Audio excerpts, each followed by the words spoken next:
మీ అందరికీ తెలుసు, ఈ 16వ శాసనసభలో సభ్యులైనటువంటి జగన్మోహన్ రెడ్డి గారు 24/6/2024 తేదీన నాకు ఒక లేఖ రాశారండి. ఆ లేఖలో అంతా చూస్తే అభియోగాలు, ప్రలాపనలు, బెదిరింపులమయం, అంతకంటే ఏమీ లేదు.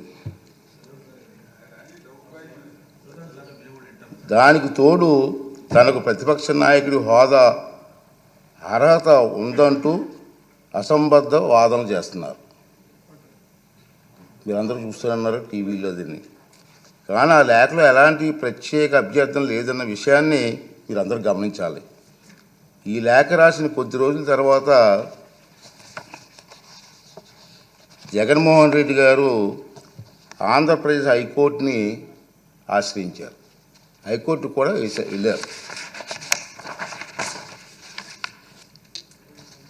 విచిత్రం ఏమిటంటే, తనకు ప్రతిపక్ష నాయకుడిగా ప్రకటించవలసిందిగా శాసనసభ కార్యదర్శిని, స్పీకర్ కార్యదర్శిని ఆదేశించాలని ఆ రిట్ పిటిషన్లో విజ్ఞప్తి చేశారు. జగన్మోహన్ రెడ్డి గారు పిటిషన్ ఇంకా విచారణ అర్హత కలిగి ఉన్నదో లేదో అని నిర్ధారించే దశలోనే ఉంది. ఇంకా రిట్ పిటిషన్ వేసి అర్హత ఉందా లేదా మీకు అని చెప్పి ఆ దశలోనే ఇంకా ఉంది. ఈ పిటిషన్లో వైఎస్ జగన్మోహన్ రెడ్డి గారు స్పీకర్ను, శాసన వ్యవహారాల మంత్రిని ప్రతివాదులుగా చేర్చినప్పటికీ ఆ ఇద్దరిని మినహాయించాలని గౌరవ అడ్వకేట్ జనరల్ గారు చేసిన సూచనతో గౌరవ న్యాయస్థానం ఏకీభవించింది.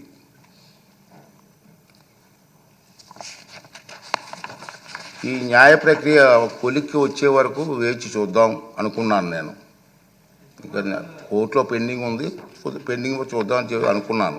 కానీ ఇటీవల కాలంలో ఈ అంశంపై జగన్మోహన్ రెడ్డి గారు ఇంకా వారి పార్టీ నాయకులు చేస్తున్నటువంటి పలు వ్యాఖ్యలు నా దృష్టికి వచ్చే మీరు కూడా టీవీలో చూస్తూనే ఉన్నారు.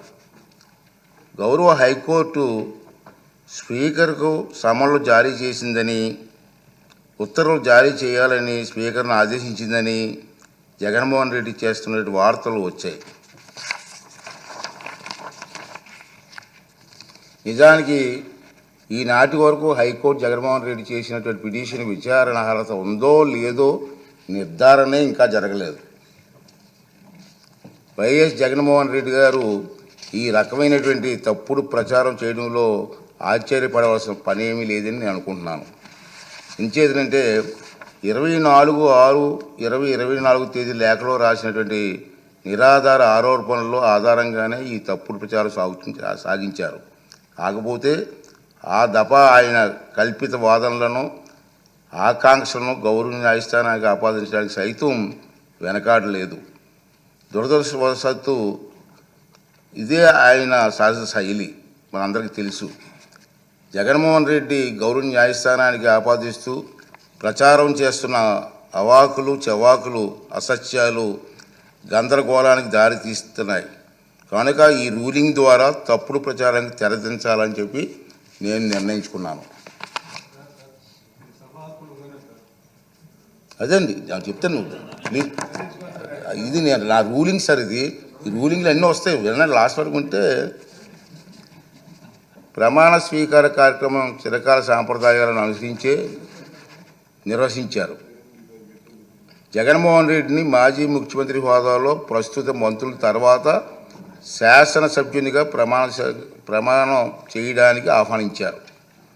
గతంలో 11/1/1995 నాడు అప్పుడు ఆంధ్రప్రదేశ్ శాసనసభ కూడా అప్పటి మాజీ ముఖ్యమంత్రిని మంత్రుల తర్వాతే ప్రమాణం చేయడానికి ఆహ్వానించిన సంగతి మీకు గుర్తు చేస్తున్నాను. అదేవిధంగా ఆంధ్రప్రదేశ్ 16వ శాసనసభ సభ్యుల ప్రమాణ స్వీకార కార్యక్రమంలో 21/6/2024 జరిగింది. కానీ స్పీకర్ ఎన్నిక మరణాడు అంటే 22/6/2024 నాడు జరిగింది. ప్రతిపక్ష నాయకుడిగా గుర్తింపు ఇవ్వగలిగితే అధికారం కేవలం స్పీకర్కి మాత్రమే ఉంటుంది.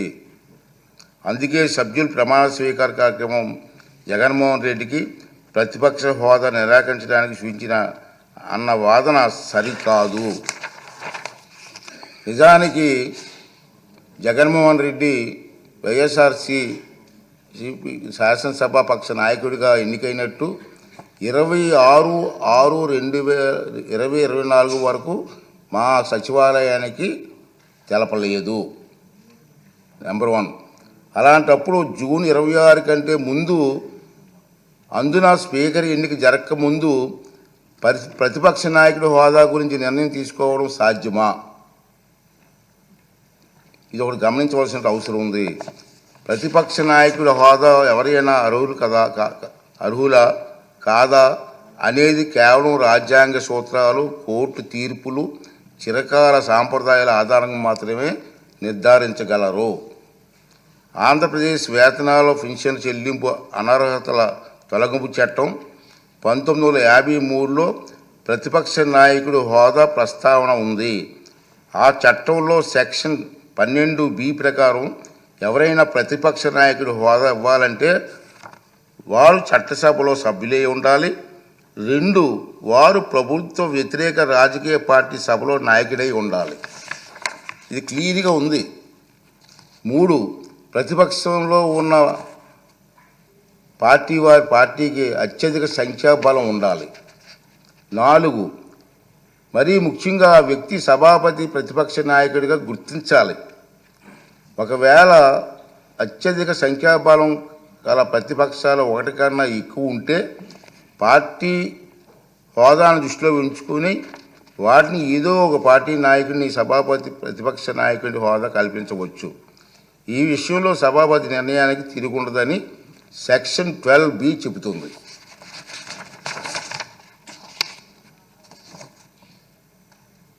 అదే సభ సమావేశంలో కావడానికి అవసరమైన క్వారం కనీసం సమానంగా ఉంటే సభలో మొత్తం సభ్యుల్లో 10% సంఖ్యాబలం తప్పక కలిగి ఉండాలి.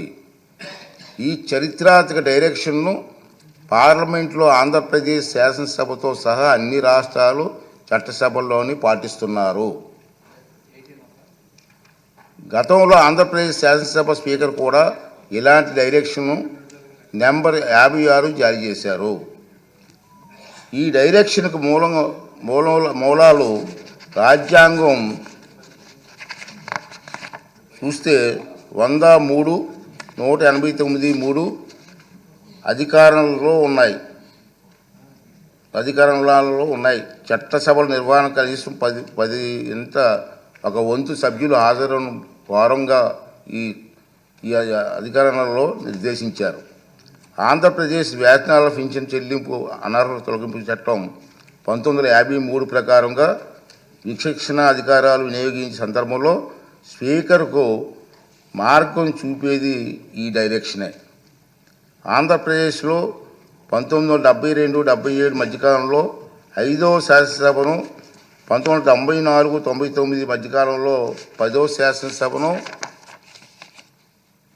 ఏ ఒక్క ప్రతిపక్ష పార్టీకి ఎన్నికల్లో కనీసం 10% సీట్లు రాలేదు. కనుక ఎవరికి ప్రతిపక్ష నాయకుడిగా గుర్తింపు దక్కలేదు. అలాగే 5, 7, 8, 16, 17వ లోక్సభలలోనూ 10% సూత్రాన్ని పాటించడంతో ప్రతిపక్ష నాయకుడిగా ఎవరు గుర్తింపు పొందలేకపోయారు. ఇటీవల పొరుగున ఉన్న తెలుగు రాష్ట్రాల్లో 2021-2019 ప్రతిపక్షంలో ఉండే అతిపెద్ద పార్టీ నాయకుడు ప్రతిపక్ష నాయకుడిగా సభాపతి గుర్తింపు ఇచ్చారు. కానీ కొద్ది నెలల తర్వాత 9/6/2019 తన సభలో ఆ ప్రతిపక్షానికి సంఖ్యాబలం 10% కంటే తగ్గిందన్న నిర్ధారణకు రాగానే సభాపతి ప్రతిపక్ష నాయకుని ఇచ్చిన గుర్తింపును ఉపసంహరించుకున్నారు.